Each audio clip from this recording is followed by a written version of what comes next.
दोस्तों नमस्ते। हम जो बात बार बार कह रहे थे वही बात आज दुनिया के सामने आ गई है। जी हां, शरद पवार, उनकी पार्टी कांग्रेस के बारे में क्या सोच रखती है यह बिल्कुल सामने आ गया है। बिल्कुल, आज जो कुछ सच शरद पवार के पोते ने उगला है उसको सुनकर तो कांग्रेस पार्टी भी हैरान रह जाएगी। मैं ये वीडियो हिंदी में भी इसलिए कर रहा हूं कि शायद कांग्रेस पार्टी के दिल्ली के आला कमान को इस बात का पता चल जाएगा कि शरद पवार क्या राय रखते हैं और क्या संस्कार देते हैं अपनी अगली पीढ़ी पर। आपको पता होगा कि शरद पवार ने पिछले कुछ दिनों पहले कहा था, चुनाव से पहले, कि कांग्रेस एक ऐसी वीरान हवेली बन गई है जिसका कोई उपयोग नहीं बचा है, एक ऐसी बंजर जमीन जिसमें कोई धान नहीं उगेगा। शरद पवार ने ही यह कह दिया था और तब कांग्रेस नेताओं को ऐसे लगने लगा था कि शायद शरद पवार झटका देने के लिए तैयार है। लेकिन जब इसकी बहुत चर्चाएं होने लगी तो शरद पवार चुप रहे और उन्होंने बीजेपी को झटका देकर कांग्रेस और शिवसेना को सत्ता में ला खड़ा कर दिया। अब शरद पवार ने अपनी बाजू को पलट लिया तो लोग समझने लगे शायद शरद पवार कांग्रेस की तरफ बढ़ गए हैं। लेकिन इसके पहले कांग्रेस वाले अपना दुख थोड़े ही भूल पाएंगे। 2 बार शरद पवार ने इसी कांग्रेस को एक बहुत बड़ा झटका दिया था। जब वसंत राधा पाटिल की सरकार चल रही थी तो कांग्रेस की सत्ता वाली सरकार को गिराकर शरद पवार खुद मुख्यमंत्री बन गए थे। वही शरद पवार फिर कांग्रेस के पास जाकर अंधभक्त बनकर, वैसे तो हमें अंधभक्त कहा जाता है, राजीव गांधी के अंधभक्त बनकर कांग्रेस में शामिल हो चुके थे। वही शरद पवार जब राजीव गांधी जैसा कोई नेता नहीं, राष्ट्र निर्माण के लिए हमें एकत्र होना होगा, वही कहा। लेकिन इसी राजीव गांधी की पत्नी जब प्रधानमंत्री के पद पर दावेदारी करने लगी तो शरद पवार गुस्सा गए और पार्टी छोड़ दी। वही राजीव गांधी की पत्नी, राजीव गांधी की मां के साथ उन्होंने द्रोह किया, राजीव गांधी की पत्नी के साथ उन्होंने द्रोह किया और राजीव गांधी के साथ खड़े रहे। अब राजीव गांधी के बेटे के साथ वो खड़े हैं लेकिन उसके भी पर काटने पर तुले हैं। साहब तो पवार साहब तो ऐसे विषयों पर कहते हैं कि महिला धोरण उन्होंने ही लाया, महिलाओं का सम्मान उन्होंने ही किया। लेकिन किस तरह से इंदिरा गांधी को धोखा दिया था और सोनिया गांधी को धोखा दिया था ये दुनिया जानती है।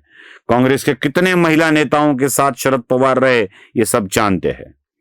तो ऐसे कांग्रेस को बार बार धोखा देने वाले शरद पवार, कांग्रेस की इज्जत उतारने वाले शरद पवार अब खुद नहीं बल्कि अपने पोते के जरिए कांग्रेस की पूरी धज्जियां उड़ा रहे हैं।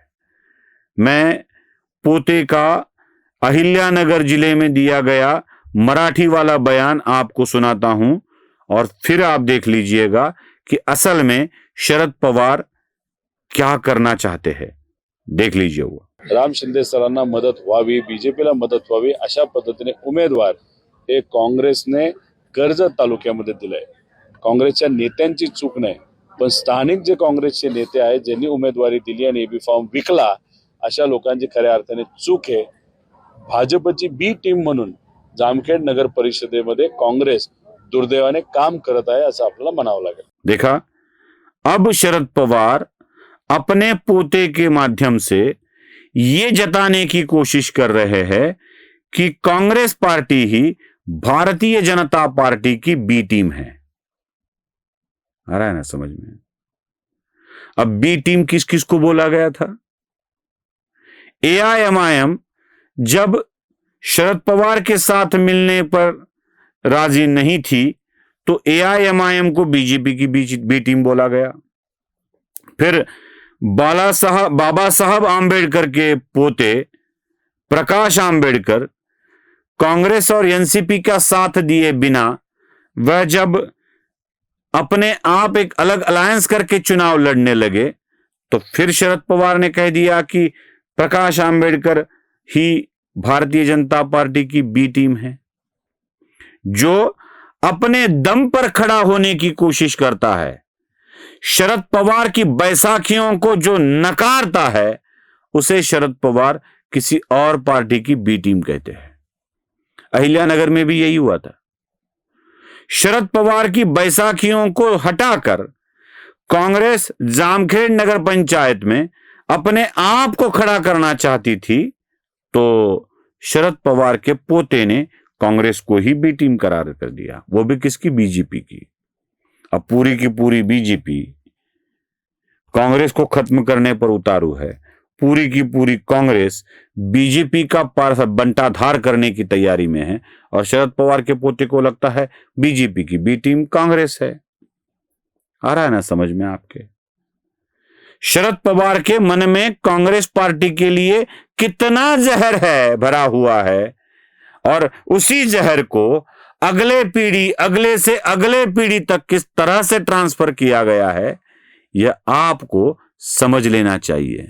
शरद पवार ने ही कांग्रेस से के प्रति अपनी कितनी नफरत है, यह दुनिया के सामने उजागर कर दिया है। बस इसी को समझ लीजिएगा। नमस्ते।